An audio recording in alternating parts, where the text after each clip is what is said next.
pikirlerimizi şu watandaşlarymyza ýetirelim diýip siziň bilen ýene de bir arada watandaşlar. Hoş geldiňiz hemmäňiz ýene bir gezek. Şu günden başlap ine şu biz her gün dünýäli şu YouTube'da, TikTok'da da köp meseleleri ortağa atıp şu halkymyz bilen has ýakyn bir ysnyşykda, ýakyn aragatnaşykda bolmak üçin şu temalary gozgap tezden tez halkymyza bir ýetirelim diýip şu ýene de şu pikirde bolansaň şu ýene bir arada watandaşlar. Şu ýerde Oguzhan kardeşimize söz bereli. Başdyna Oguzhan, buyurun. Salam kardeşler, salam Uğdili, hiç yaşayınmağında. Aycahan abla doğru berlek geçtiğiniz hakikattanım halkımızı bilgiler bilen bilgilerimizi paylaşılmamız gerek. Onun için parlamentli sistema nähil bolýa, prezident sistema nähil bolýa. Şoň üçin parlamentli sistemanyň düzgünleri nähili ýa-da prezident sistemanyň düzgün nähili. Adamy dogry seçmemiz gerekdir. Prezidenti dogry seçerdiň ýa parlamenti dogry seçen wagtyň şöýledir. Sen adamyny dogry seçip bilseň, seniň ömrüň gül bolar. Adamyny dogry seçip bilmeseň, sen ömrüň kül bolar. Bütün ömrüňe süýrenip gezerdiň. Ine parlamentli sistemada Awrupa döwletleri nähili gowy ýaşaýandyrlar. Parlamentli sistema bolanda şöyle bolýar. Sebebi bir adamyň kellesi bilen edilýän iş däldir. Parlamentli sistemanyň nähili düzgünleri halka nähili peýda getirýär. Prezident sistemada nähili. Ine biziň bugünkü günümizdir. Şonuň üçin bu halkymyzyň düşünmesi gerek. Parlamentli sistema Türkmenistan üçin iň möhüm dadyň biridir. Bu edil su adamyň ömründäki ýaşaýşa gerek boluşy ýaly bir parlamentli sistemada adamyň ömrüne gerekli zadyň biridir. Sebebi sen geleceğine karar verebilmelisin. Ertirki günüň çağılan geleceği nähili boljak. Parlamentli sistemada bolanda rahat her şeyin eliniň astynda bolar. İstedik yerine istediğin şekilde gidebilirsin. Her türlü şekilde konuşabilirsin. Sana kimse karışmaz. Azat, özgürlük, erkinlik bu zatlaryň hemme sende bolar. Şoň üçin parlamentli sistema Türkmenistan üçin iň önemli zadyň biridir. Halkymyz şuna düşünmesi gerektir. Parlament sistema Türkmeniň geleceğidir. Sağ olun. Sağ ol Oguzhan kardeş, gaty dogry bellek geçdiňine şu Türkmenistanda şuň şu meclis, ýokary meclis diýip bir guramasy bar da, şo ýerde de deputatlar bar. Şol 125 näçe deputat bar şo ýerde.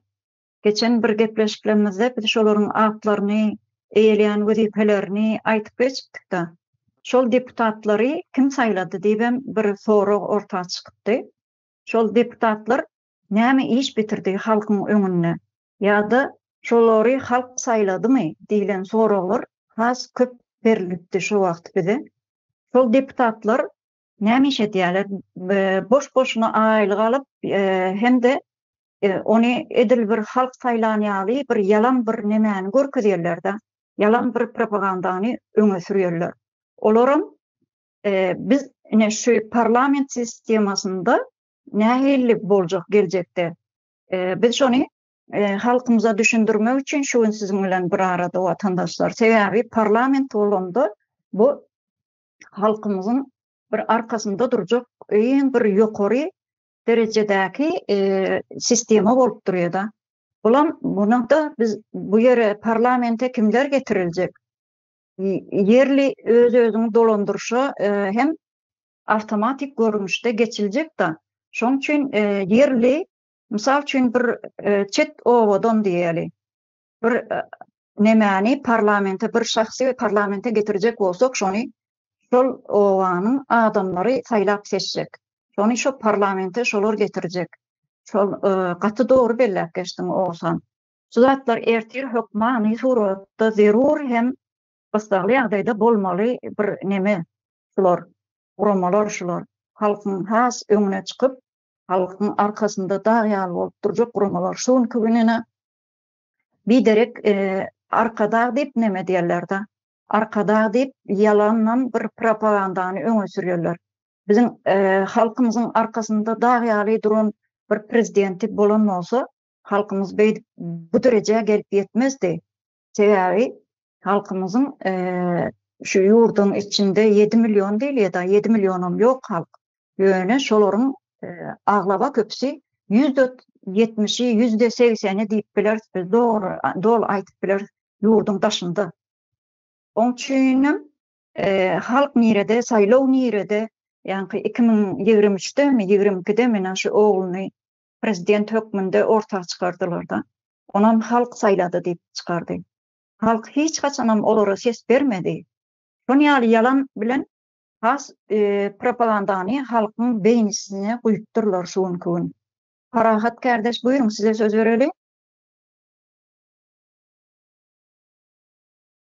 Sağ olun, sözlerinize hormat kardeşler, vatandaşlar.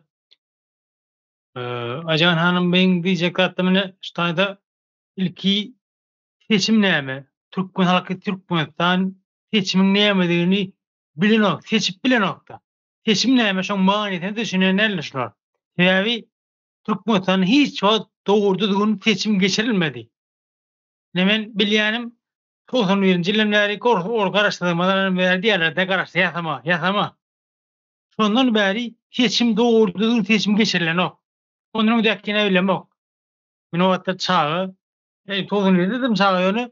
Şondan bäri şol seçim bolanok. Ne parlament saýlawy näme, prezident saýlawy näme şonu halkyma düşündirjek bolsak parlament saýlawy diýilýär tabi. Bu bolýar.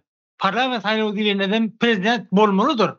Ýöne prezident hiç kimi işini aýryp işine goýup bilen däldir halkyma. Mährum vatandaşlar. Hormatly vatandaşlar. Parlament saýlawy bolany ne köpçülik bolup ne o wagtyr hakim gerekmi? Mesajy bayramana tarap hakim gerek. Şonu halkyň özü seçmelidir. Şu wagtky prezident plany teňeç. Oňa zat ýokdur. Öz kilisine däldir. Şonu halk seçmeli. Prezident ýöne halk seçdimi? O bolýarmy gullar? Bu gullap gol çekýändir. Fermany okap berýändir. Or prezident onu hyzmatçy eder. Hyzmatçy bolar. Edil häzir nähili? Häzir ýekeje özü islerini aýryp islerini goýup ber. Prezident saýlawy bolany häzirki Türkmenistan bolýandyr. Parlament saýlawy bolany Ýewropa özüň getir. Ýewropa näle ýaşaýar häzir? Germaniýa, Fransiýa. Ana şu wagtda özüň getir. Olarda da prezident bar. Ýöne olaň prezidentleri ýa kaýtmaly diňe parlament nime 125 tane adamın halkın gollap seçip çıkaran adamını ne gollap sizi golladı mı? O golladık. Sen şu gol çekip ver deyip getiriyorlar. Şu oluyor. Varam gelir mihmanı ondan çıkkada ona komutama gelin mi? Şu gelir mihmanım ne için geldi? Şonu yıkıyorsun bilen yok. Yıkıyorsun hakkı yok. Şol prezidentin. Parlamenteri olan onu. O gelip gelirde tikliyor neydi? O zaman böyle minadır parlament deputatla maydayın ona karar verir diye. Onun ortaşol parlament için orta attığı fikri şey dikkeller. Onun parlament arasında şöyle 125 100 adam orada deputat nasıl öz arasında maslahatlaşıp halkı bekvetli, yurdu bekvetli, geleceğimizi bekvetli. Şu pidalı mı pidasını mı? Ne hili şuna göre karar veriyenler. Karar verip ondan prezidente böyle şuna şeydi bolçalar arası bolya diýenler. Ýeködi hiç habet bilen däldir. Itmeni hakym ýokdur. Ilmide ama häzir hak ýok, köni häzir Türkmenistanda kayda konstitusiýa ýok. Ýok etdiler konstitusiýany. Gurulmady Türkmenistan. Şu 90-njy ýylda dağıdy. Şondan soň gurulmady Türkmenistan, gurulmady. Şu dağınyklygyny aldy. Topalamadır hiç. Çoğu dışına git devam etti. Gayda bitirler. Yıllarına masak düşüyor halkın yatayı. Sonra ne 97'den neri fikret kurun ana. Şoğatta gowdur, geçinil gowdu, geçin mıdama şeyle. Şu parlament hele bolmasa şoýada boljaktır. Yıllar aşağı düşecektir halkın ýagdaýy. Häze çörek tap bilen ertir ýa çörek taparsyňyz, bir gün çörek tapmarsyňyz. Çağalaňyz şoňa ejen kaňyz ýurtdaşyny bolsa, indi ertir çağalaňyz ele bile çykarsyňyz ýurtdaşyna. Gurçuluga, gedaçylyga. Ana prezident saýlawyna şoň wali. Prezident saýlawy bolmaly däldir. Parlament saýlawy bolmaly.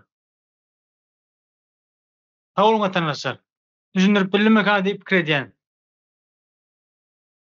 Sağ ol Parahat kardeş, Aşağı- bu bellap geçtin. Vatandaşlar öz düşünjeleňizden pikirleňizden baglarda aşakda ýorumlarda ýazyp geçiň. Diňe bilgileriniz bardyr. Diňe goşuşadylaryňyz bardyr. Gaýdyp geçiň vatandaşlar. Sağ olun dinleýän üçin. Sağ ol Parahat kardeş. Doğru bellap geçtin. Şuň kununa ýurdy bir adam ýöredi da. Ýokardan aşaklygyna çelinen bir adam ýöredi. Hemem şol yalan bilen ýöredi onun. Sebäbi yalan hemme adamlaryň aňyna bir neme ýaly guýulypdyr da. Zerur bir vitamin ýaly, hökman şol yalana inanmaly ýaly adamlar Türkmenistanyň jemgyýet hemmesi şo yalana bir uýupdyrlar. Şuň gün. Ýoksam şu prezident ogluny saýlanyna da biz halkymyz hiç kim şoňa ses bermedi. Şonam yalan bilen şol prezident wezipesine getirdiler de. Şonuň ýaly ertir şu biz şuňky sizin öňüňize çykyp düşündirjek bolýan esas temamyzyň nemesi, temamyz şol parlament bolmaly diýilen düşünje bilen biz neme şu öňüne çykyp otur şuň gün halkymyza düşündirjek bolýarsa şonu. Eger muny bütün entek geçiş döwründen başlap halkymyzyň pikirlerini alarsýony. Olardan 3 ay möhlet bilen olaryň pikirlerini almak üçin 3 ay möhlet berilýär. Şonu halkymyz haýsyny seçjek. Mysal üçin hemmeler parlament bolmaly. Şuň gün ýaly bir adamyň dolandyrýan bir ýurdunda nähili çöküşlere geldi. Rejim nähili bir neme geldi. İyim bir soňky nokada geldi vatandaşlar. Şoň üçin bu prezident sistemasyny men pikirimçe hiç kim islemezmi kadyan? Parahat kardeş yana buyurun. Yankı yine üstünü doldurun. Yine yani hakim dik geçtim. Hakim değil. Prezident dilen adam şu parlament saýlawy bolanlygyny prezident kolhozaky su mirap bara su paýlap beren mirap. Şonu aýryp bilmeliler. Öz kelleti bilen hiç kim aýryp bilmeliler. Ne moğlumy ne dutory. Bunu kömer biler. Ne parlamente. Ne şu adam kimçilik edýär. Şonu goş deriňe diýip aýdyp biler. Kimçilik edip biler, teklip edip biler. Ýöne bir özi hemen gahar mölli. Gözüme düştü, halamadım, sapatını halamadım, yürüyüşü halamadım. Ya bana salam vermedi diýip işini aýryp bilmen haky ýokdur. Şonu bileliň. Yani oğlunun serdan seçimi bolu diýdiňiz de. Ana şu seçimde men owamdan hiç kim barmanlar seçme. Hiç kim derken bir 5 adam baranlar moğlumdan ödi. Hiç kim barmanlar moğlumdan başka. Seçim baran yok. Statistika gerek seçim etjek olan ülke yurtda ne yaşadam ne yaşadam yok. Şonu bilmeli. O 60%, 70% halkyň daşyndaky ne seçim geçirýän sen? Oňa gün yok. Halk için ne olmaly? Belli bolsan halk için ne olmaly? Okuwçylara dursa bolar, dursa okap ýerler. Okuwçylara kenele? Öňe 60% daşynda, 70% daşynda. Seçim etme hakkı yok. Seçimi geçirmeliler. Oňa ýagdaýda. İçine çağırmaly, ondan geçirmeli näme etjek ordan. Sağ olun vatandaşlar. Sağ ol Parahat kardeş. Şu yalan diýdim da, ýa owadan hiç kim barmandyr diýdim. özüm iýim ýokary prezident saýlawy bu da.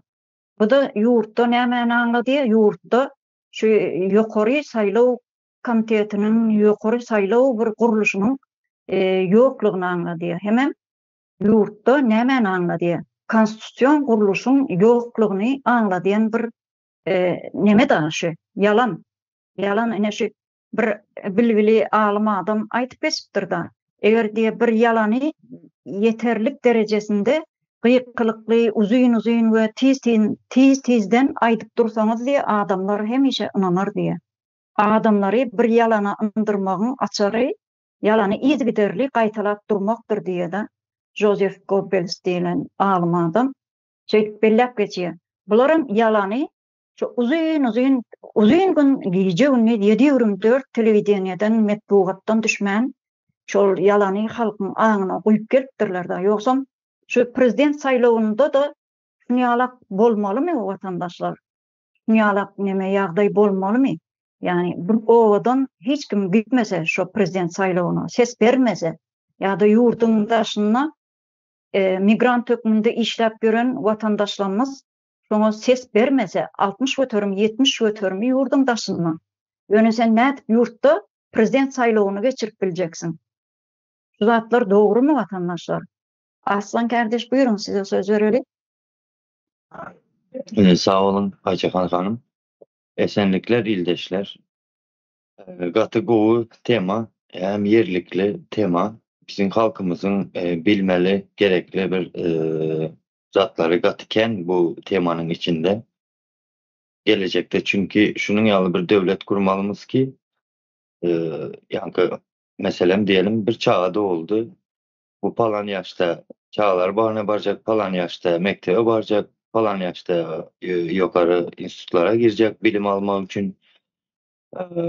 Ondan sonra bunun işi bu yankı aylığı bardır, pensiyası bardır.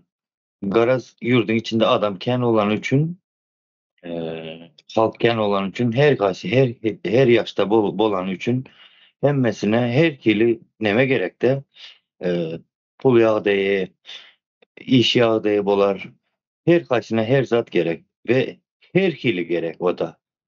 Şonun ýaly çylşymly ýerlerde şunun ýaly bir parlament sistema gurulsa bir adam karar almadı. Mesela häzir Türkmenistan'da prezidentlik rejimde hemme güç onun elinde. Näme karar alsa şonunki geçýär. Aýdylýandyr ýaşylydan şeýle buyruk var diýip. Onun ýaşyly bolanyna koyun demen onun soň. Şunun ýaly kararlar alıp bilmedi mesela parlament sistemada. Diyelim mene çağlar bağına bu gerek. Ya mekteplere bu gerek. Otayda bu gerek. Şu zatları her kim öz arzuny, şikayatyny ya gerek zatını dile getirip aýdyp sonra alıp ulanıp bilýär de mesela parlament sistemada. Ne için beýle bolýar diýseňiz güçler ayrılıklı otayda. Gücün bir bölegi nemede bolýar? Häkimiýet başındakilerde bolýar. Bir tarapy mecliste bolýar. Köprägi mecliste bolady da. Soň ýene prokuraturasynda bolýar.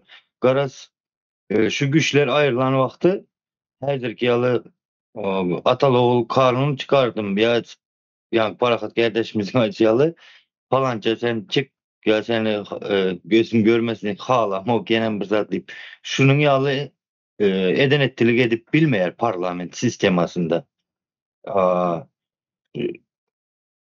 halkın yankı saýlayan meclisi var, deputatlar. Bu deputatlarda yankı premier minister ya bir kanun ya bir karar alan wagty halkın saýlayan meclisinden deputatlarından soraksız iş edip bilmeýär. Yankı premier minister. Yankı prezidentlik wezipesindeki adamlarda hemme ruhsat bary alyşy bolmaýar. Hemme güç elinde birikmeýär onun. Parlament sistemi hakynda gatyken zatlar aýdyp bir gürüň edip bermemiz yerleri ken elbetde ildeşler. Biraz özünüz hem okap bir izarlaştırıp görseňiz elinizde internet var. nemedir? Gatyken informasiyalar bar.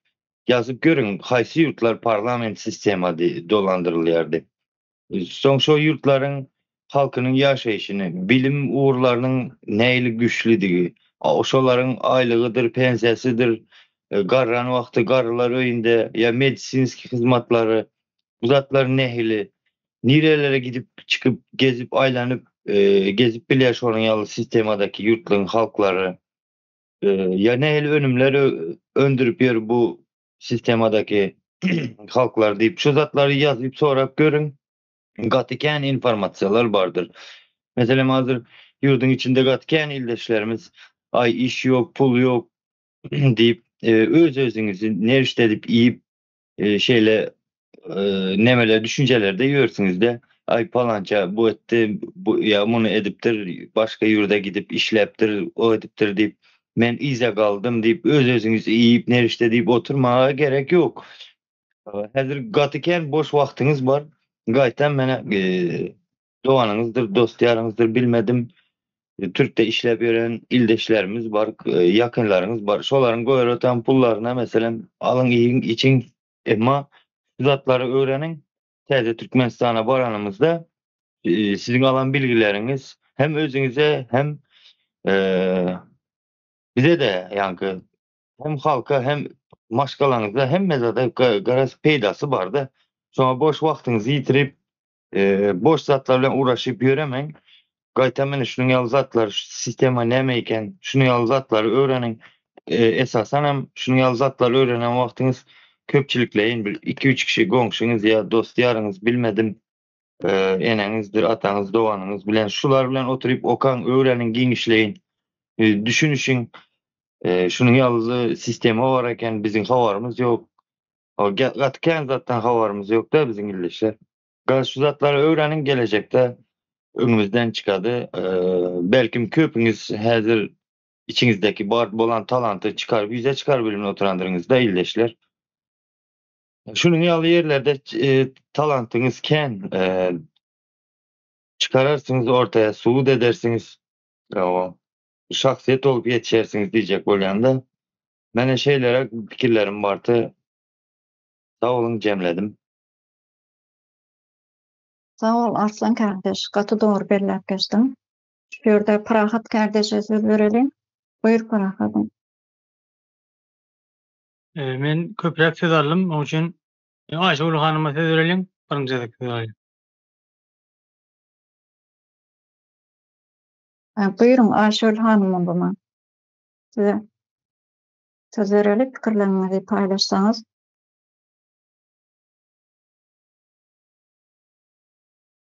Aýşegül hanım mikrofon açylmady indi.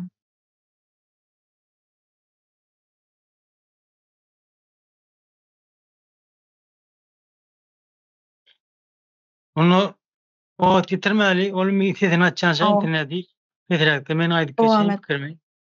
Bolýar, sen dowam et. Parlament saýlaw bolany watandaşlar ine häzir her ýurdun içinde adamlar, insanlar her kimçilik bolýanlar, jaý dawaty, millet dawaty, maşyn dawaty. Ana şu zatlarda hökmen prezidente hat ýazyp, prokuratura hat ýazyp, ministre hat ýazyp, oňa ýazyp, buňa ýazyp ýörmeli däller. Ine öz seçip taýlan deputatyň olar her etrapda, her ilçede ille. Şoňa baryp şikaýatyň aýdarsyň. Ana şol adam seň pikirini çözüp berer. Çözüp bermese parlamente rok berer, bir aýda çözer, onu ýaşyny çözer. Her aýda onu ýaşyndan deputatlar toplanýandylar, barýarik. Ana şonu seň meseleň hökmen çözülýändir. Onuň üçin o adam edip aşkady edip gelip ýa Balkany edip gelip prezidente edip gelip haýy edip arkadaşym diýmek gerek geller. Her halk, her parlament aýagyny halkyň kemçilikleri düzeljekdir. Düşünýärmi? Halkyň kemçiligi düzeljekdir. Ya işiň ýokmy? İş tap berilejekdir. Sen ýeriň ýokmy? Yer tap berilejekdir sana. Niýeden kim közenýän bolsaň, şu tarapyny sana gowulaşdyryljakdyr. Sen näme kimiň bolsa düzelip berijekdir sana. Parlamentde şo bolýandyr. Sen sana eýik gözle edecekdir. Sana yer verecekdir. Sana kimçiliğini düzeltecekdir. Sen işmeni işlemeni kazanmana yol açacaktır. Parlament saylow. Şoň olarak düşünün. Parlament saylowy geljeňizdir, çağaňyzyň geljeği, sizin geljeğiňiz, hemmekiň Türkmenistanyň geljeğidir, watandaşlar. Prezident saylowy ýalylar, prezident saylowy bolan ol. Häzirki prezident saylowy häzir günümüz prezident saylowy. Şol parlament bolan bu derejede aşak düşmezdik. Bu derejede aşak düşmezdik watandaşlar. Şu parlament saylowy bolman soň halk şu ýagdaýda közlenşip ýurdun 70 halkyň 70% daşyna gulçuluk edýär. Gulçuluk edýär, talabançylyk edýär. Garaş onu kazananam owa eder. O da ýurdun hökümetiň işgala ogurlaýar onu. Ana watandaşlar, parlament saylowy bolany halkyň kemçilikleri ortadan aýryljakdyr. Taňa näme gerek bolsa şol düzüp berilejekdir. Teň araşkaýdyň hemen dinlenjekdir. Çaltdan çalt. Bu atgalyk, o taýak bar, bu taýak bar, oňa bar, buňa bar, ýok. Buňa azat ýok, bolmajakdyr. Bardym bir gedik, şonu çözeljekdir. Sag ol watandaşlar, ünsel dinleýän üçin. Sağ ol Parahat doğru belläp geçdiň näme, ýani şu yer meselesi bolsa-da o da bir yer mellek yerini meselesini çözüp bolmasa ýokardan buyrukka garaşmaly däldi. Şu yerli ödödüňi dolandyrşy geçilende şu parlament näme şu sistema geçirilen bolsa onda yerinde şonu çözmeli. Biz ýokardan buyruga ýa-da arza ýazyp birine ýokary Aşgabatda gidip gelmek gerek däl. Şonu düşündirjek boldum Parahat.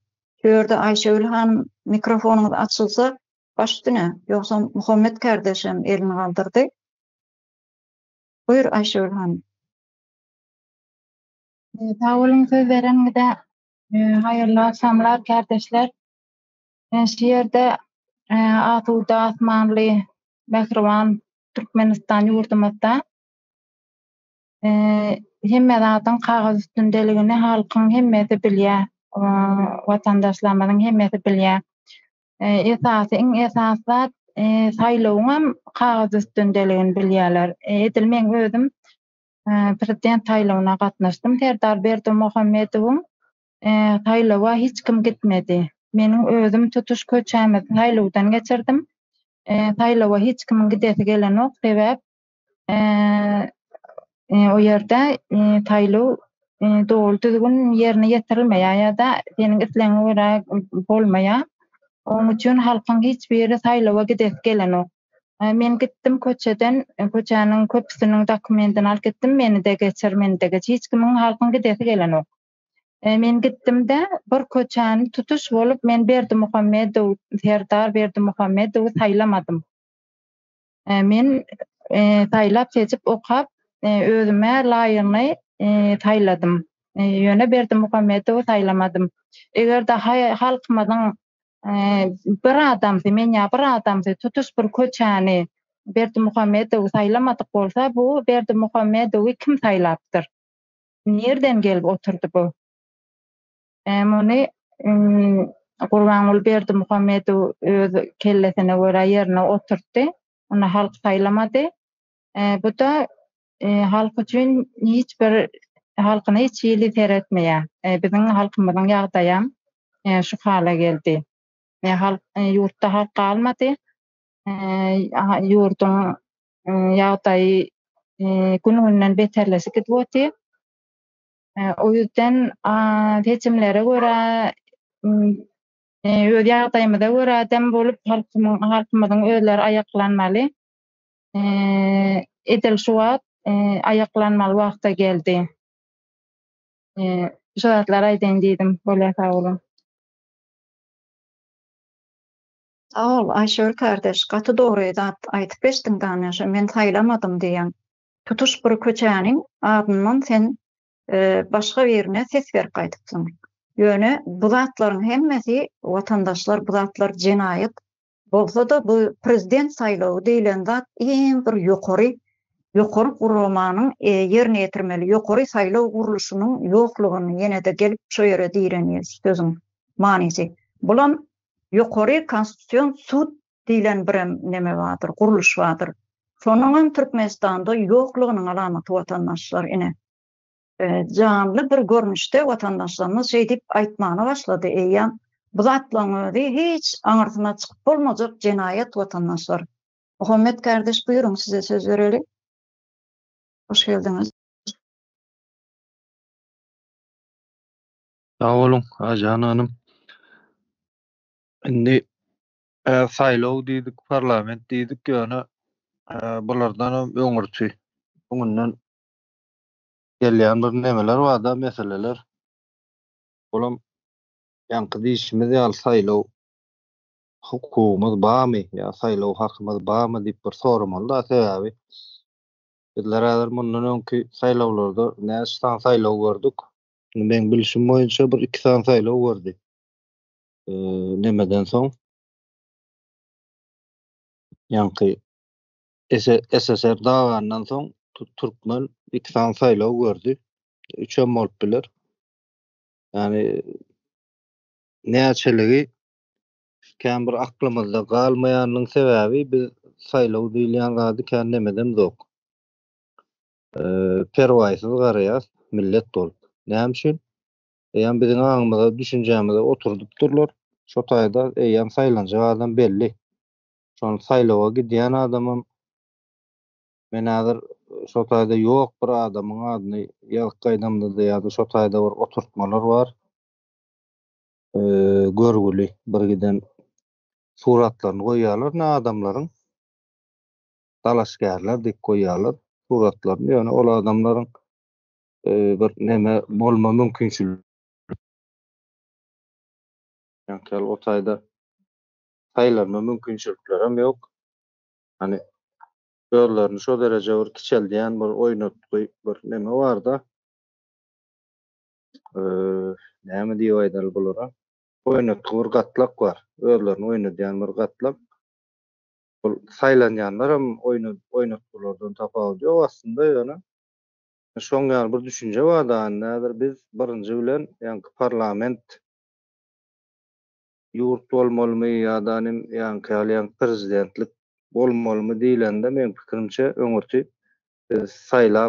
saýlama, seçme hakyny, hukugyny biz birinji bilen men pikirimçe neme etmeli, elde etmeli. Bizim nememiz şo bolmaly da. Sebäbi neme belli da. Eýa halkyň aňyna oturdulupdyr. Şol normalny däl zatlary adaty däl, adatdan daşary ýagdaýlary adaty bir zat. Hani bolmalysy şu diýip kabul eden bir neme bar-da, halk bar, jemgyýet bar öňümizde. Onu mäzir düşünýän adamlar bar, düşünýän bir gatlak bar. Düşünýän gatlagam neme diýe? Ýanky halk düşünenok diýilýän bir düşünjede gezýärler, ses çykarmaýanlar bar. Biz kardeşler bolup bizine ses çykarýar boldugundan sesimizi köpçülige ýetirmäne çalyşýar. Ýöne onam başgaça düşünje bilen, başgaça göz bilen seredýänler bar. Üçin men pikirimçe şol asliýeti bolmaly. Elbetde ösen ýurtlarda halk köpçüliginiň göz eklenjini, gününi aýlamak üçin öýüni, öwgaryny, çagalaryny taşlap gaýdýan ýerlerinde hemme ýerde köp ýerlerde ýanky parlament saýlawlary bilen parlament bilen dolandyrylýan döwletler bar-da. Şoň hasabyna da ösýärler. Ýanky öz içindäki adamlar ýetenok iş güýji daşyndan iş güýji alyp nemetmek derejesinde ýanky ösüş etmek derejesinde bir işletmek derejesinde neme ösüşlere gidýärler. Şoň ýaly bir nemelik bar-da. İhtiýaç bar. Oňam sebäbi şol halk ýer eýesi bolýar, toprak eýesi bolýar, özlerini degişli işleri bolýar.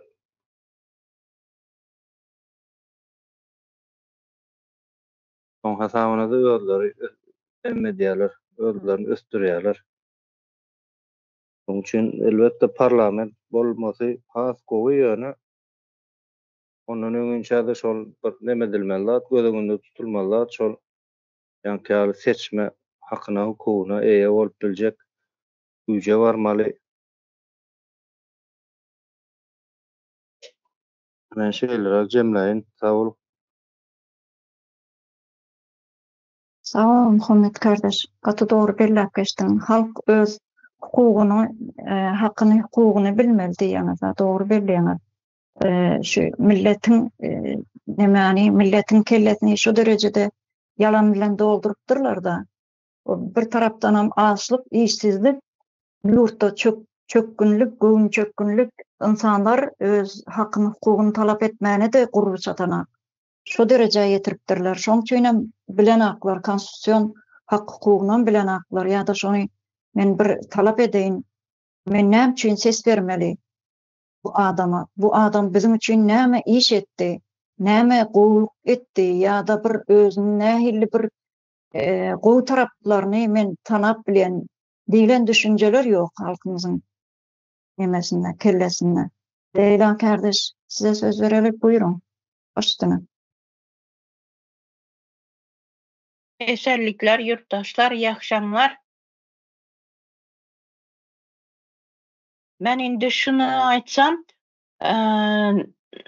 Taşavuzda seçim bolganda, yani saýlaw bolgan wagtynda bizerem saýlaw diýen zatny görmädik. Lekin işitdik saýlaw bada.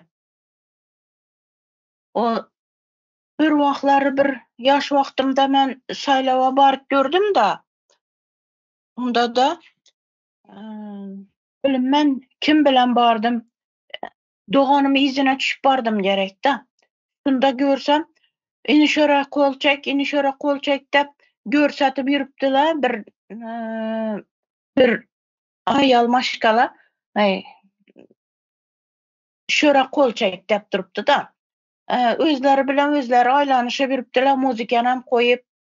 Şundyn bu rejim özlerini şundatdyryp saýlady dep hasap etip ana halkymyz meni saýlady dep özlerini ýalganyna özleri inanyp hem halkyny inantyryp şundatdyryp getip oturtdy. Bu altyn äsirini kurduk dep altyn äsir emas, gaýta başga bir 18-nji äsire gelgendiň boldy bu ýurtymyz. Türkmenistan diýen ýurtymyz. Bulany ýalganlaryny sebebinden.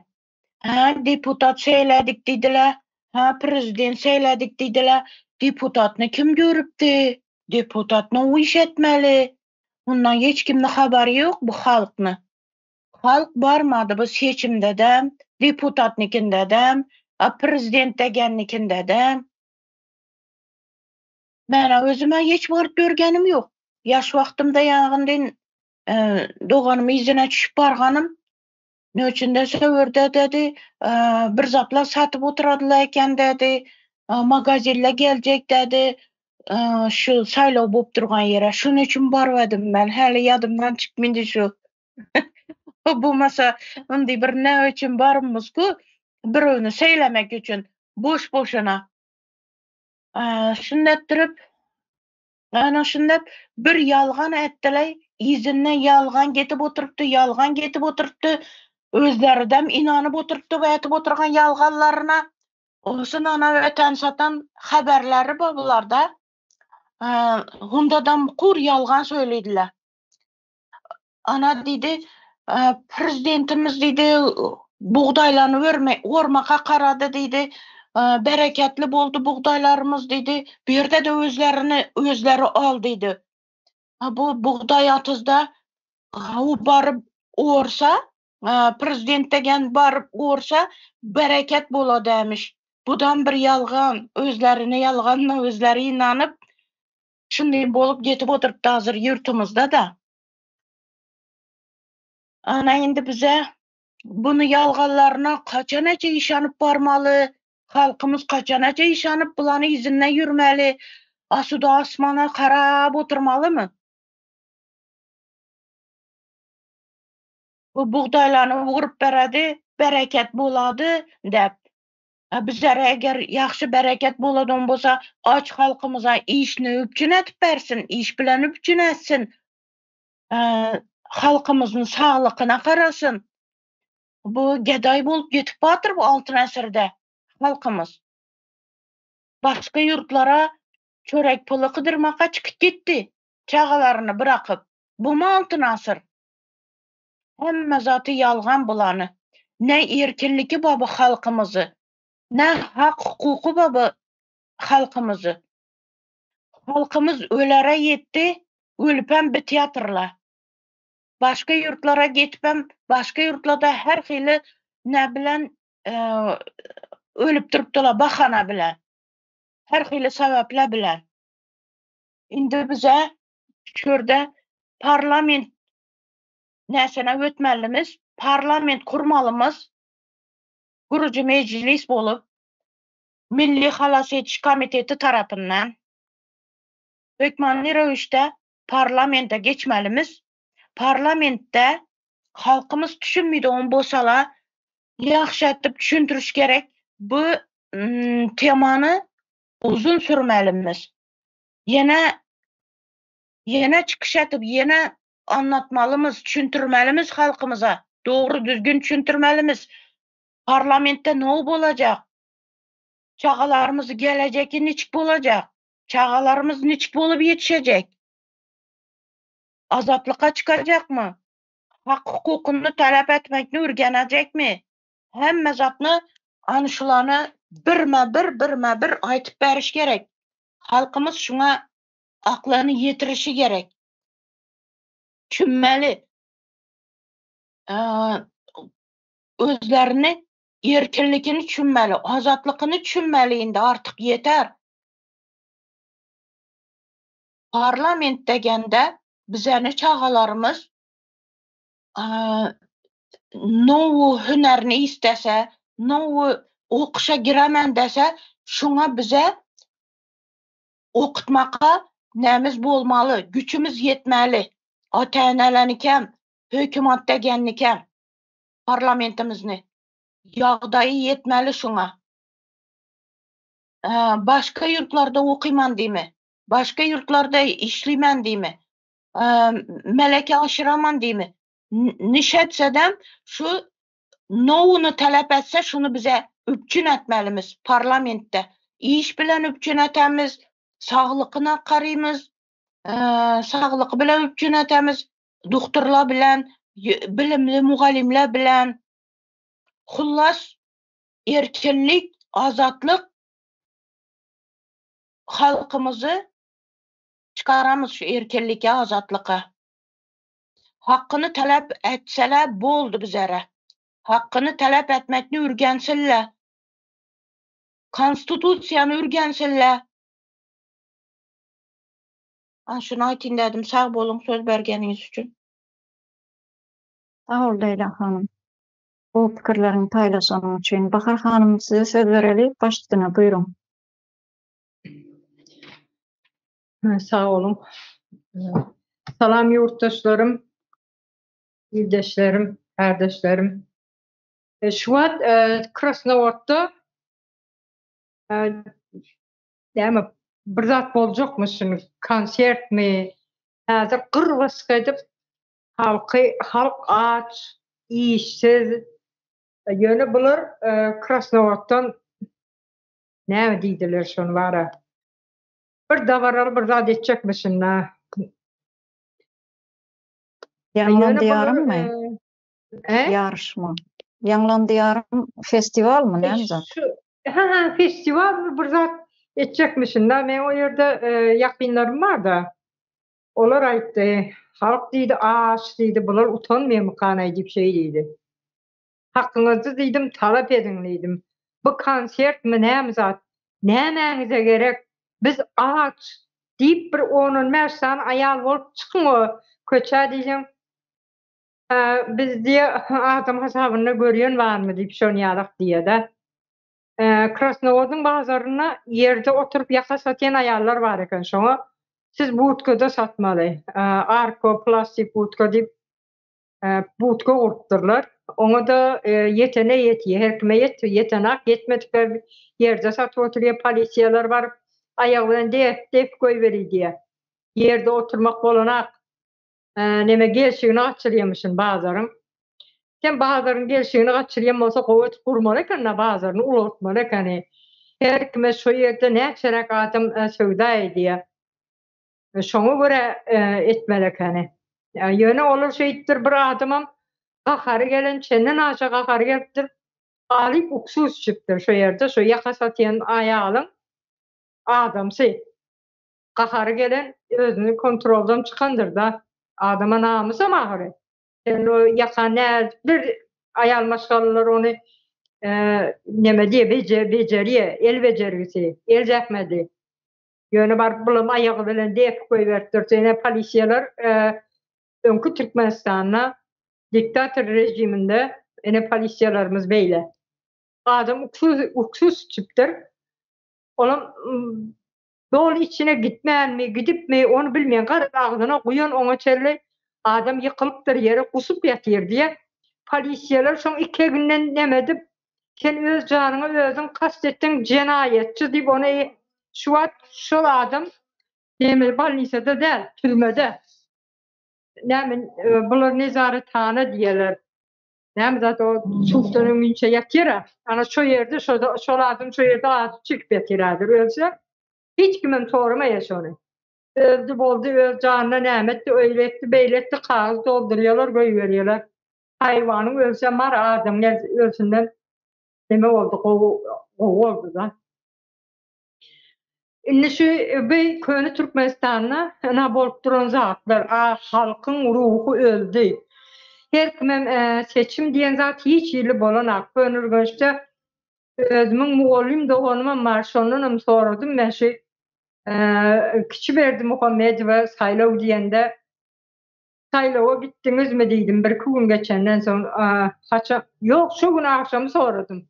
Hawa saýlawa gitdiňizmi? Dawara bilen seçdiňizmi diýdim. Öň arkada diýdiňiz. Indi näme diýjeksiňiz diýdim. Muňa da bir at taýarlandyrlar diýdim.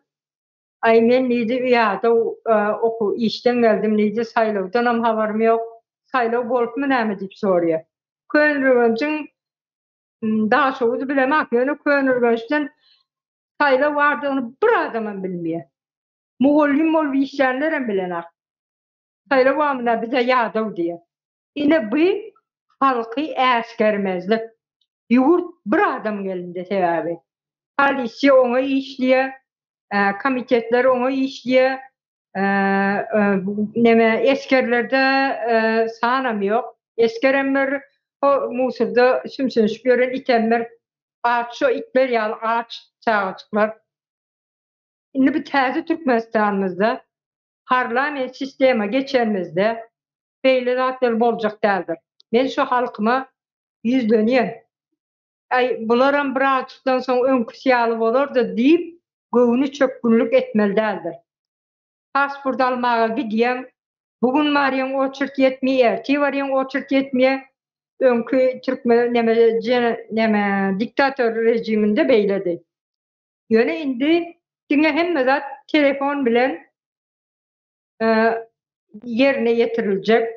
Balnisalara gitjek bolsaň, öňünden bara geçirjek bolsaň özüňe oturan ýerinde alýan, nowat alýan. Plan wagtda şu doktory sen nowatyň ýetýär, barýan. Şolar ýaly boljak. Häzir diktator rejimiň wagtynda ýöne balnisaň doktoryň kapysynyň ağzı dolu oturýar, oçurt ýetmeýär ki, ýene gelýär. O bir hepdelep, 10 güllap dowam edýär. Oňa çelli hasta bol, saglam bolan, hasta bolýar, hasta bolanam ölýär.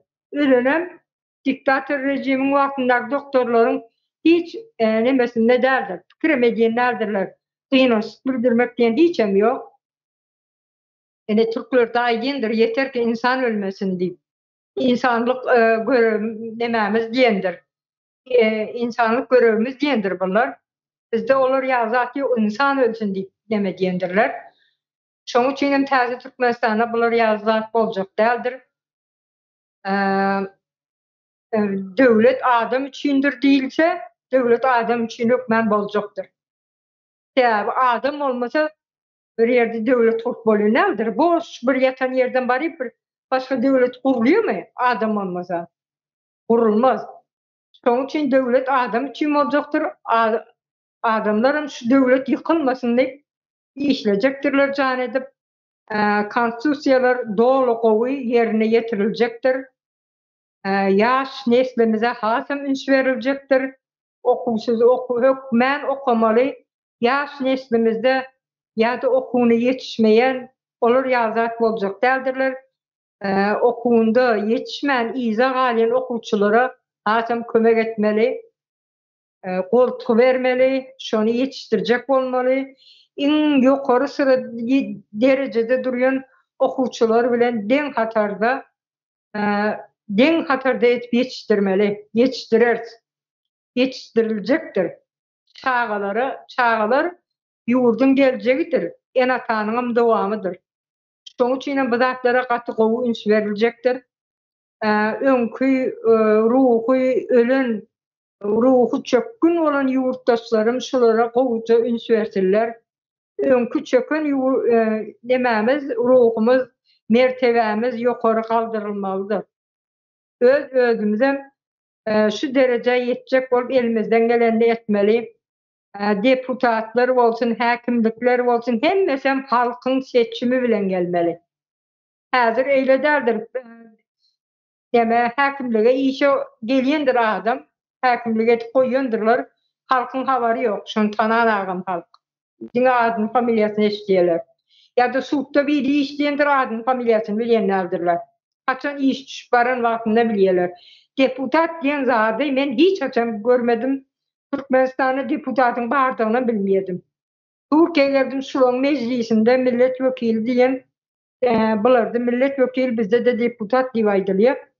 Öyle şu ýere gelip näme üçin bizde de şular ýalak bolsa diýip düşünýärdim. Demek bizde deputat bar ekeni. Ýöne o deputatlar nerede? Halkyň hal ýagdaýyna näme üçin sereten aklar? Ine bu täze Türkmenistana parlament sistemasında bular ýazatlar boljak däldir. Deputatam halkyň seçimi bilen islegi bilen geljekdir. Häkimligem halkyň islegi bilen seçimi bilen geljekdir. Hemme zat ýeňillikler boljakdyr. Täze öýlenenlere jaý bilen üçin edilmelimi? Şolar ýaly ýeňillikler, aýdyryp geçen ýeňillikler ýerine ýetiriljekdir. Diýjeklerim şundan ibaret. Şu atlyça sag bolun. Sag ol Bahar kardeş. Paylaşanyň üçin pikirlerini. Vatandaşlar şu ýerde her kim 5 minutdan söz almaly diýdik da. Welike molim baş üstüne söz bereli. Hoş geldiňiz. Hoş bulduk Gazihan hanım.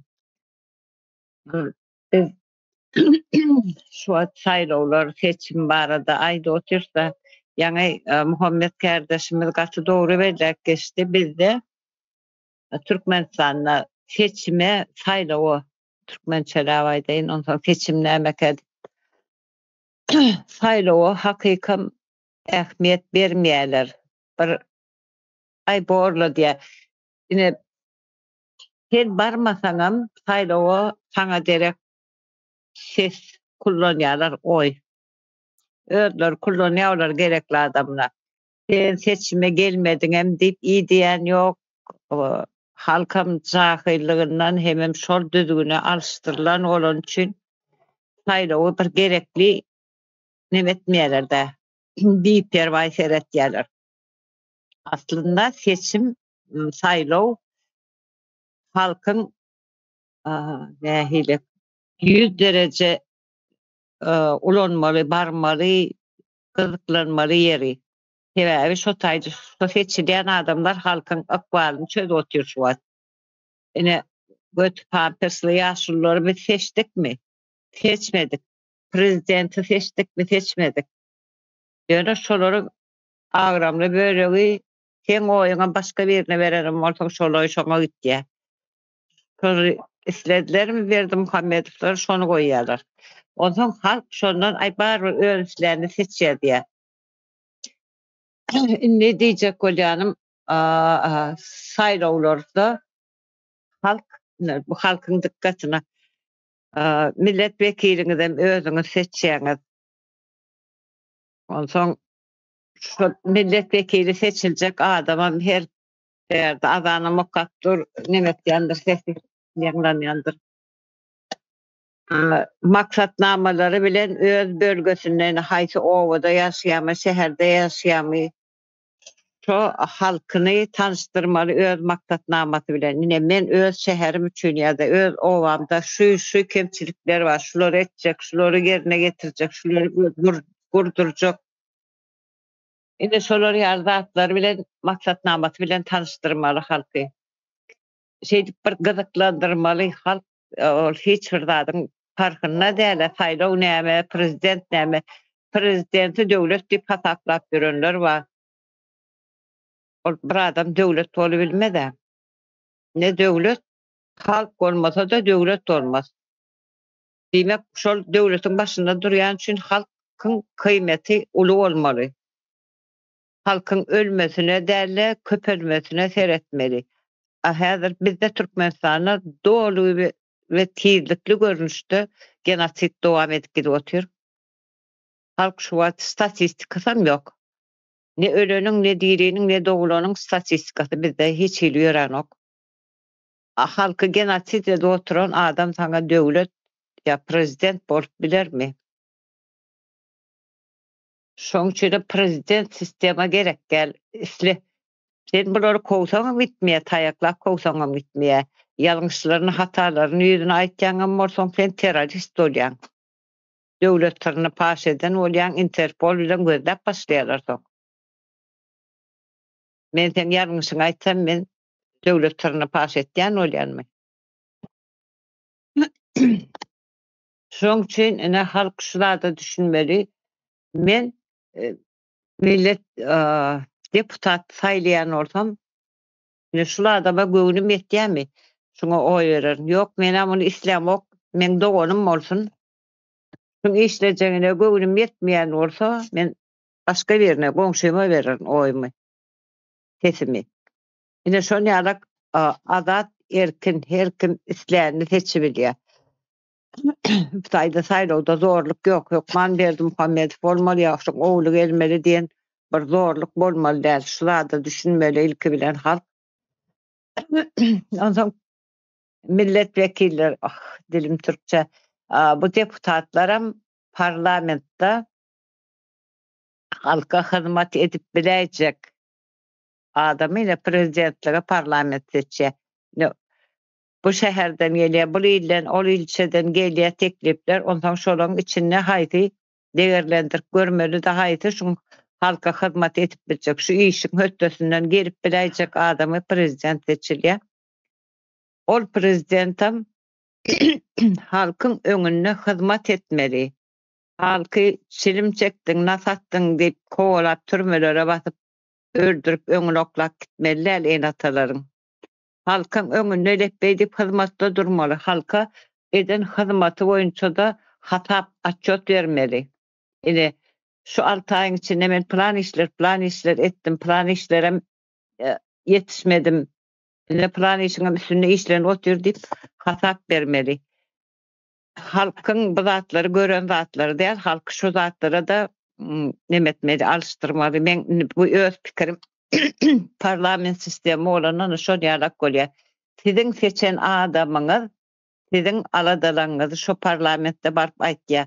Ine men oturan şäherimde şu zatlar ýok, mektep ýok ýa mekteplerinde tualetler daşyna ofis tualetiň döwri galym 21-nji asyrda ýör. O çağalan kullanýan tualetleri ondan elbetde çağalarymyz kesel bolar. O beslenme bir ýok. Tualetler, ofis tualetde siňep baglap ýatyr, boku çoğup ýatyr. Mekteplerinizi halamadyňyzmy? Bize neşler ýalyk o mektep salynmasy gerek. Saglyk ojagyňyz ýokmy? Poliklinikaňyz ýokmy? Hastahana ýokmy? Ýa bir bulamağa batıp bir ayağınız şu balotada bir ayağınız çıkartaňyz öbürü batyp durun köçäňiz barmy? Ine şular ýaly dert şikaýetleňizi seçen deputatlaryňyza aýdyp bilýäňiz. Şu zatlary ýerine ýetirýän bolsa şo deputat diýmek dowam eder. Ýok, ol etmeýän bolsa diýenem ýöne täze Türkmenistanda bol etmeýär we borçuny ýerine ýetirmeýär diýen zat bolmaz. Eden siz şo zatlary aýdyp bilersiňiz. Ýok, şunyar söz beripdiň, ne plan çabagym geçdi garaşýa bolanok diýip. Sizin seçen deputatlaryňyz parlamentde barıp size hyzmat ederýärler. Häkimlikler bolýarmy, ministrler bolýarmy, kurum nemeler başçylykly ýa-da kurum aşy institutlaryň nemeti. Onsoň sağlyk muallymlar hemmeti şo zatlar seçilip denelip alınjakdyr işlere. Ondan size şolar arz şikayet etme nemäňizden bar. Siz gidip prezidente ýazmaýaňyz ýa-ni Parahat kardeşimiz aýtdy. Öz bölgeňizde öz owaňyzyň deputatyna ýetirseňiz şol parlamentde şo meseleni ertip goýýar, şo parlamentde da seredilýär şo mesele. Men şular aýdaýyn diýdim şo wagtça. Sağ ol Melekim oğlum. Atı doğru pikirleriniz için. Arslan kardeş el kaldırdığını diýmişmiňiz. Buyurun Arslan kardeş. Sağ olun Ajagan hanım. Indi häzir serediň şeýle bir zat bar da, täze Türkmenistanyň gurucu meclis halka hemşe gerekli zatlary, möhüm zatlary, peýdaly zatlary, şonuň ýaly zatlary aýdyp, öwredip, düşündirip gelýärdi. Indi garşy toparyňam ýalakalary bar şu taýda. Şey dedi-de, az parlament sistemany elbet edip görkezjek bolarlar da, meselem dün kiçik gepleşikde hem aýdyp geçdim. Ay yegenleri köpeler, olar has köp bolar, son has sömürmene başlarlar. Garaz elbet edip görkezlerler bu sistemany. Bunun elbet edip görkezjeklerini hem öňünden aýdaly mildeşler şo manipulasiýalaryna inanmaň diýjek bolýan. Olar belki parlament sistemaly yurtlaryň bir seheljik bir başga bir sebepler bilen goýaran ýangyşy bar bolsa hem şolara çel aktaryp tapyp güzüňem berip bilerler belki olar. Olar şonuň ýaly neme oňurgasy. Indi şonuň üçin özüňiz öwrenin parlament sistemanyň ýanky açmaly. Soňuşdaýda Aýşegül hanım ýanky biz taýlamadyk diýdi. Ýene de gelip oturaberdi-de diýip aýdyp geçdi. Gowy bir nemeni ýatladyp geçdi. Şonuň izlemen nemeni goşuýyn. Ene kime aýtjaksan arz şikaýatyny diýilýändir. Kime aýtsaň da hem diňlän ýok, gulak asan ýok diýýärler biziň ildeşlerimiz. Ene şunuň ýaly parlament sistemada ýanky özüňiziň saýlayan okuruňuzdan saýlayan deputatyňyza ýetirip bilýäňiz-de şoňa uly meseleleri. O çözülýändir şolara. Şonu ýatlatmak istedim we häzir döwlet gurulu oturanda ildeşlerimiz biraz canlı bolun, biraz del dolu canlı bolmaýyňyzy haýyş edýän. Her gün döwlet gurulup ýören ýok. Bunun ýaly şans, ýa bunun ýaly wagt, döwür her gün öňümizden geçip duran ýok. Bolmasa häzirki durmuş däl bu. Haýwanam bizden gowy ýaşaýar-da. Çagasynyň ýanynda ýa çagasy onuň ýanynda, haýwanyň ýanyndadyr. Emma bizi göreňe ne erkeğimiz ne gyzymyz yetimçilikdedir, gulçulukdadyr. O kiçik öwürlük bolmaý öwredilendir odandyr. Şoňa hem şükür etdik. Ýok, munyň ýaly zatlar bolmaýar.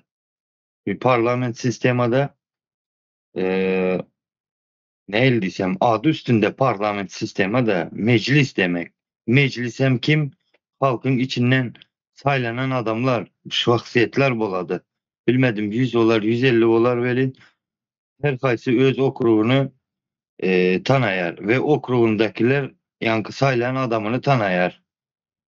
Garaz bu sistemaya geçip ýaşap başlanymyzdan soň öňrek geçmeli ekenik. Ya bu sistemany getirecek olan şahsiyetler öňrek goldamaly ekenik diýip bir içiňizden puşmanlar hem geçer. Onu hem aýdyp geçeýin.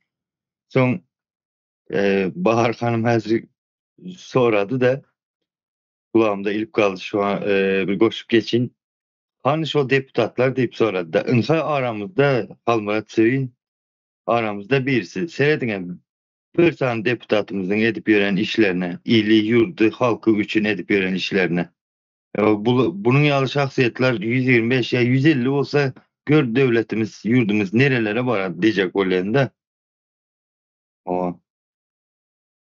Şulara koşun dedim. Sağ olun. Sağ ol Arslan kardeş. Muhammed kardeş elini kaldırdınız buyurun. Başla.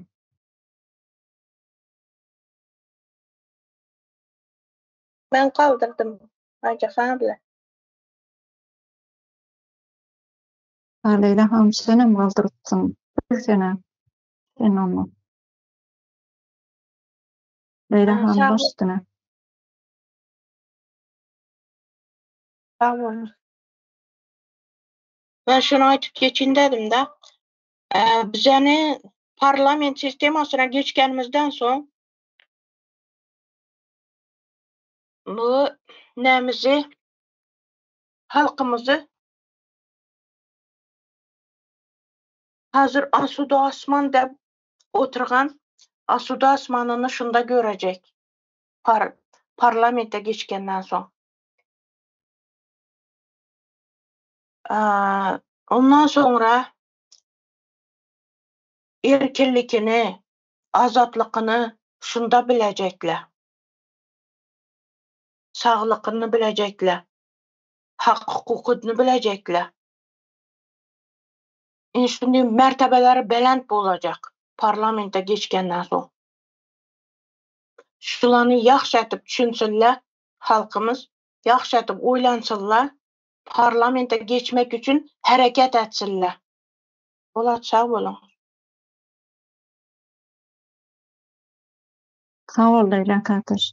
Muhammed kardeş baş üstüne size verelim.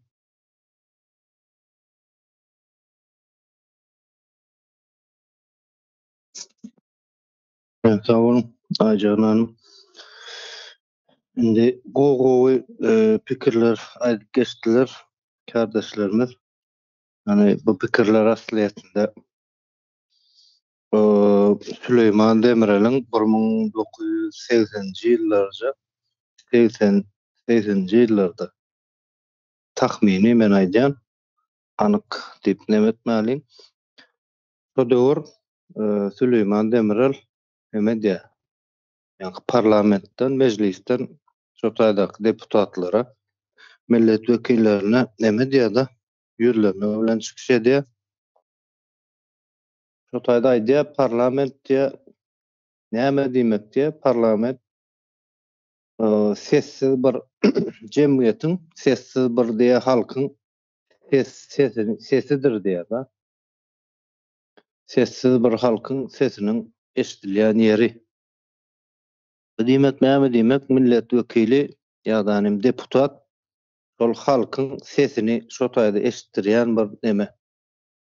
Jogapkar wezipeli bir adam. Nädir? Türkmenistanyň şuň gündäki nemesini biz alyp görsek, şuň gündäki deputatlaryny bular diktaturanyň nemeleri, sözcüleri. Biz häzir şo Süleyman Demirel'in aýdýan zady sessiz kalabalyklaryň diýer, sesi çykmaýan bir köpçüligiň sesi diýer-de şo taýdaky deputat, millet wekili şolaryň sesi diýer. Bizde häzir bizim nememizde şuňky günde Türkmenistandaky parlamentiň içinde oturan oturtmalar, deputatlar bular hemmesi diktaturanyň nemesi, sesi. Diktaturanyň sözcüleri. Bu ýerde ýa-ni halk birazjyk bir nemetmeli-de. Ýani taýda biz näçe kişi bolup otyr, kardeşler bolup. näçe kişi bolup otyr we sesimizi köpçülüge ýetirjek bolýas. Hani aramyzda ýanky ählimiz diýen ýaly menem şoň içinde ählimiz ortaoku mektep guturan hemmämizden bir mektep guturan 10-njy klas guturan bir adamlar. Ýöne o taýda professorlarmy, deputatlarmy özlerini şoň ýaly bir neme beripdirler, derece beripdirler. Şolar ýaly adamlaryň sessizligi binäme diýmek diktatura hemmesini özlerine gul edipdirler, özleriniň sözcüsi ýa-da özlerini wekil edip taýinlapdyrlar. Türkmenistan için ýagdaý şol. Bu adamlar hiç biri halkym diýen adamlar däl. Asliýetinde bolmazy näme? Şol adamlar halkyň wekili bolmaly adamlar. Deputatlaram, professorlaram, mollumlaram bular iň bir hormatlanýan, iň bir halk arasynda halkyň öňüne düşýän adamlar da. Ve bularyň asliýetinde näşe musulmanlyk, islam semesinde şol adamlaryň derejesi peýgamberlik derejesinde adamlar şular. Halkyň öňüne düşmeli, halka ýol görkezmeli, halkyň gözüni açmaly adamlar, ýöne bular diktatura hyzmat edýär. Şu güne çellen biz köp nemeler aýdyp geçdik da, bellikler aýdyp geçdik. Gurbanuly Berdimuhammedow öz bähwidine ulanýar. Ya ol bul diýip şoň ýalatlar aýdyp geçdi ya. Şu Gurbanuly Berdimuhammedow asliýetinde bir nemeden tapagy ýok. Olam bir diktaturanyň nemesi, hyzmatkary. Onu bir adam ýerine goýup, ondan bir neme gözlemek ýa-da garaşmak, bir haraý garaşmak özü bir men pikirimçe uly ýalňyşlyk. Gurbanuly Berdimuhammedow bolsun, ýa onuň ogly bolsun, ýa agty bolsun, ýa ministrler bolsun. Bizne şol döwletiň içinde özüne wezipe ýelap oturan adamlara meseleler çözýän adam hökmünde bir göz bilen seredýär-de, ýok. Olarda oň ýaly bir neme ýok. Häkimiýet ýok. Bular hemmesi oturtma, hemmesi kul. Kimin guly? Rejimiň guly, diktaturanyň guly.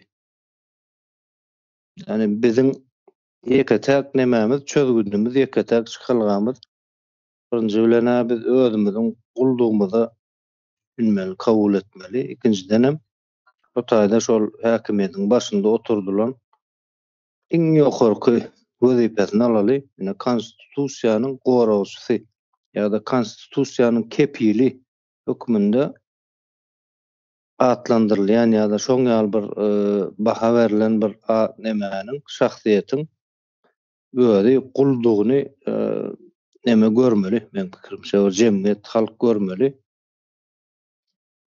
Ondan soň ýa işin içinde neme girýär da?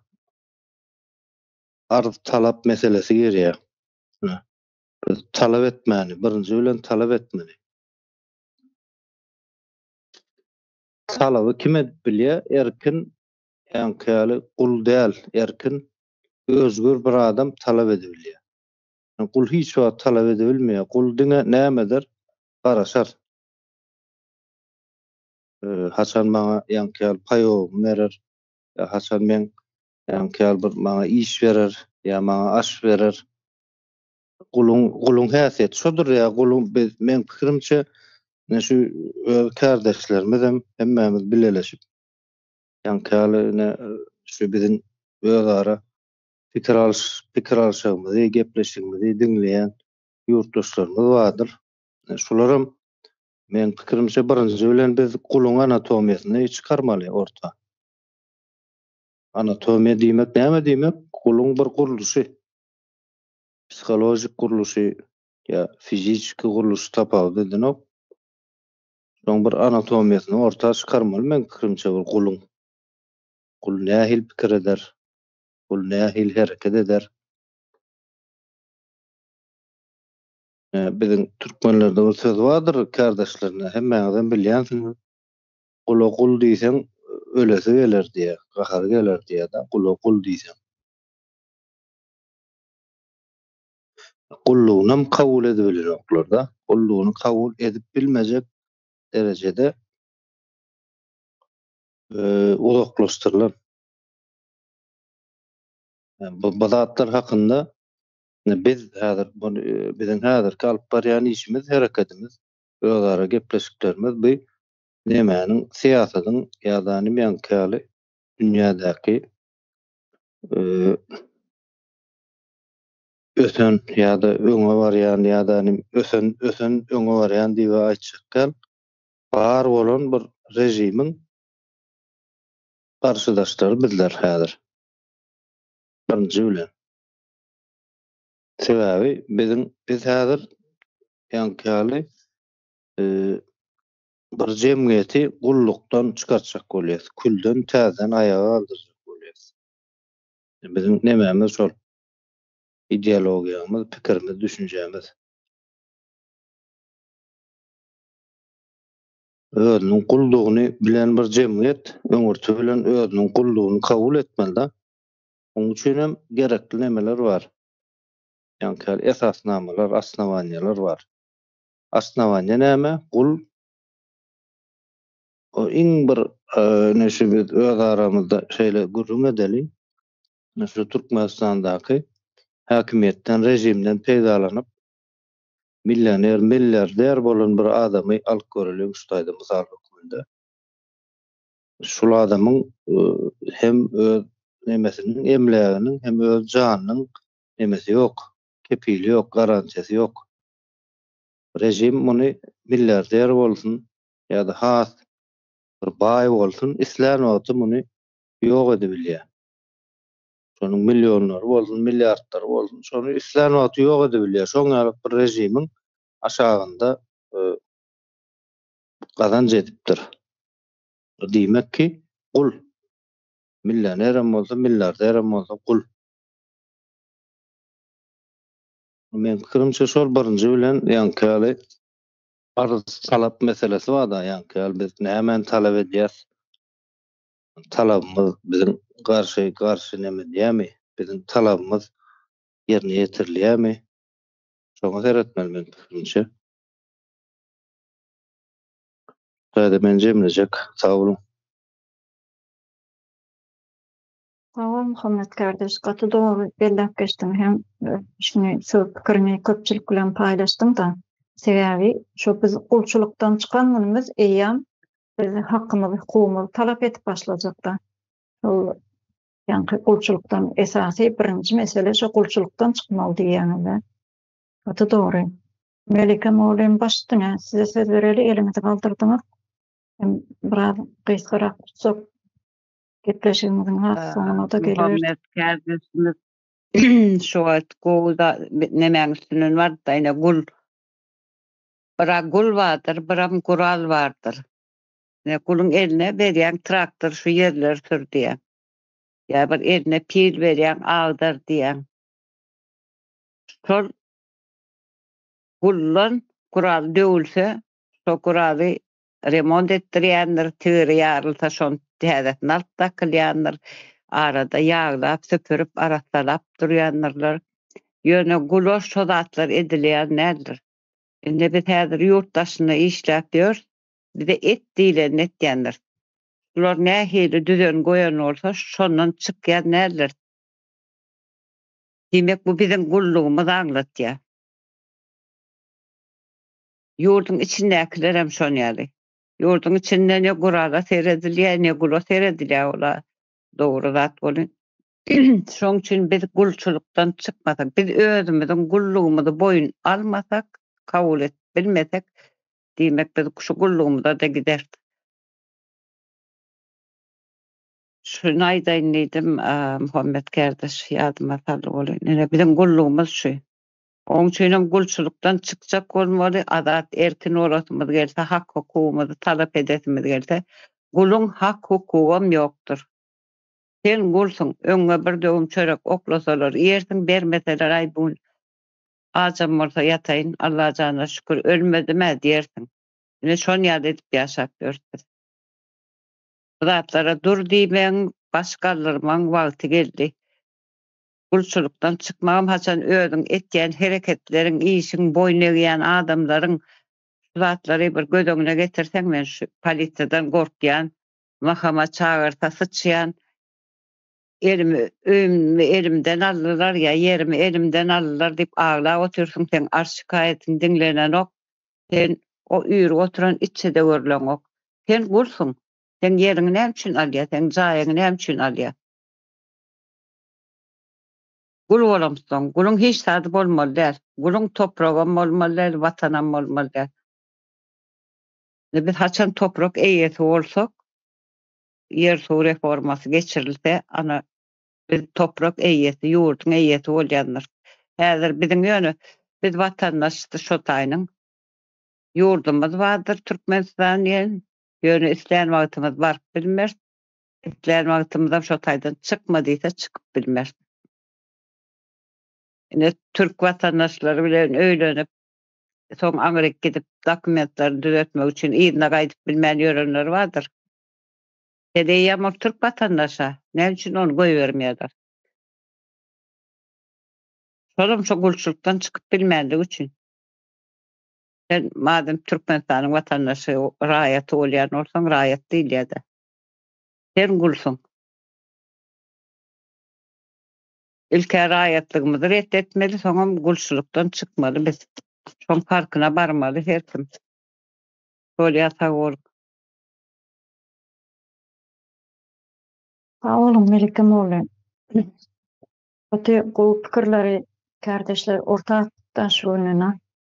Sebebi deputat deyip de yani Muhammed kardeşim, beylek kardeşlerim bellep geçtiler da şu meclise saylanan 125 tane deputatın biz geçen nemelerimizde bilgilerini, at familyalarını, eýleýän wezipelerini okap berkez gittikden şolaryň näme üçin kim saylapdyr, o meclise kim getiripdir şolary diýip şu 40 oğullardan saylanan mektep direktorları ýa-da bilim sistemasyna ýa-da saglyk sistemasyna işläp ýören ulu wezipeleri eýle oturan adamlar şo meclise getirilipdir.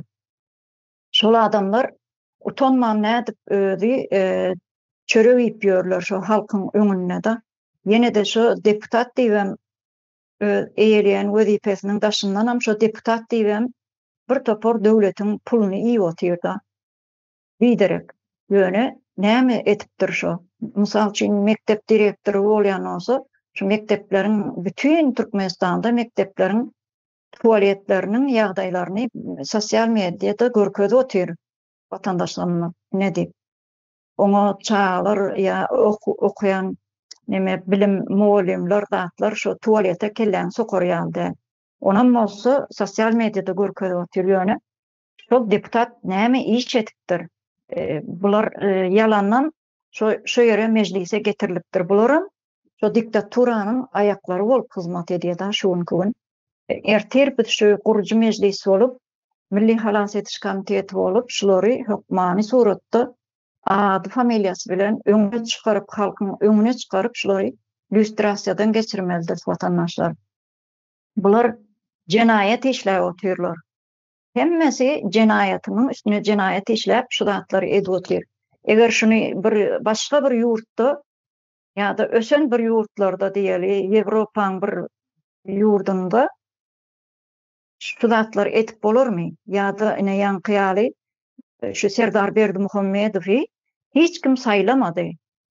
Her kim hem öz dili alıp aýdy oturýar şu ýerde. Başga da bunu sosial mediada da çykaryp oturýarlar ýöne. Şu adamın eden işi doğrumy? Şunu hem için konstitusiyon süt bulunmazsa şu zatlara yol vermeli der vatandaşlar. Bir yurtta yurdun başını saylanacak olsa olan konstitusiyanın nemesi boyunca hukukları boyunca, kanunları boyunca saylanmalı. En ucipsizce mesele de ses toplamak meselesi. Ses toplamak meselesinde de bular Şunu cinayet işler oturan olsa onun başında oturmana hiç bir hak yok ertir kugun. Ular hukmani sotda impeachment edilmeli deyilip şu kurucu meclisi olup mecliste şunu yürüte kararım kabul edildi. Şuların impeachment etmeli bu arada. Näme üçin diýsem, ine şu edi oturan işleri ullukan bir cinayet. Şunu görmem görmedlige talan şol konstitusiyon sud bar bolan olsa, kagız izinde baran olsa, şolar eýýam cinayet işler otir vatandaşlar. Şol ýokary saýlaw guramasy ýa-da ýokary saýlaw komissiýasy diýip aýdýarlarda Türkmenistanda.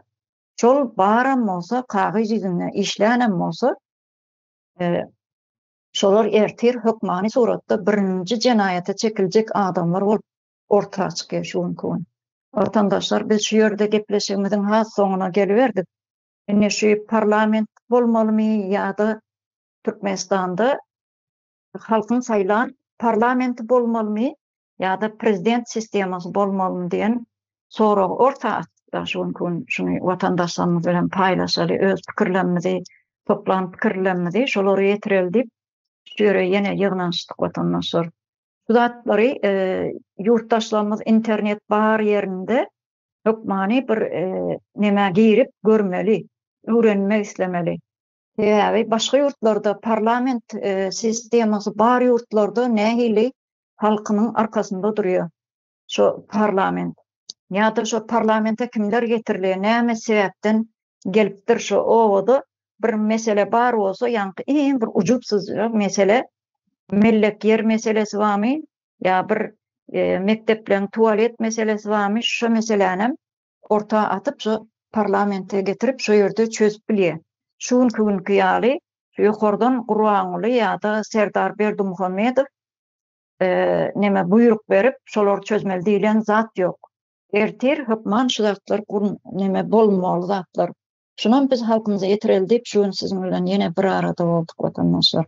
Şuňky gepleşigimizden bir adacygym bolsa, şu vatandaşlarymyza bir ýüregine neme ornan bolsa, şu adacygym bolsa, özlerine gerekli bir nemeni alan bolsa, şu biz ulakan bir iş eden ýaly neme duýguny başdan geçirýärse. Şoň üçin ýene bir gedek ýatladys, şu ertirki gün Milli Halas Etiş Komitetiniň geçiş döwründen başlap halkymyza haýsy bir nemeni, sistemany isleýän bolsa halkymyz öz saýlap seçer. 3 aýyň dowamında parlament misleýärler, ýok prezident nemesini sistemasyny isleýärler.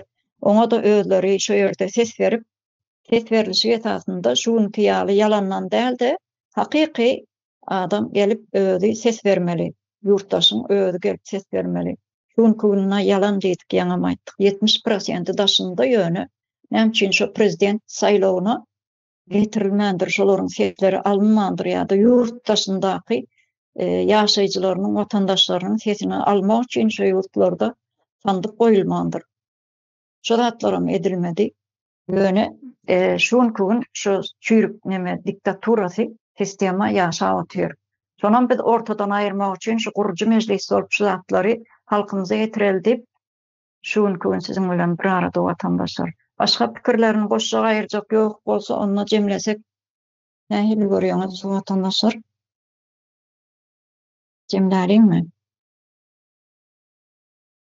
Yurttaşlarymyza ýene bir gedek ýatdy, şu internetiň üstü bilen ýa-da Google'a ýazsaňyzam çykýar, şu haýsy ýurtda parlament sistemasy nähili işler alyp barýanmasa şolary jikmejik noldan başlap öwrenmeklerini şu ýerden ýene bir gedek ýatladys vatandaşlar. Ýene bu gepleşiň izin dowam eder, biz siziň bilen şuňky gün size ulaka minnetdarlygymyzy bildirýäs şu ýere gelip öz pikirlerinizi paýlaşanyňyz üçin. Köprek bizim bilen galmaňyzy, mundan sonra has bir vatandaşlarymyzyň bize has ýakyn durmaklaryny ýene bir gedek ýatladys vatandaşlar. Hoş sağ olun, gelecek gepleşiklerimizde görüşýänçe.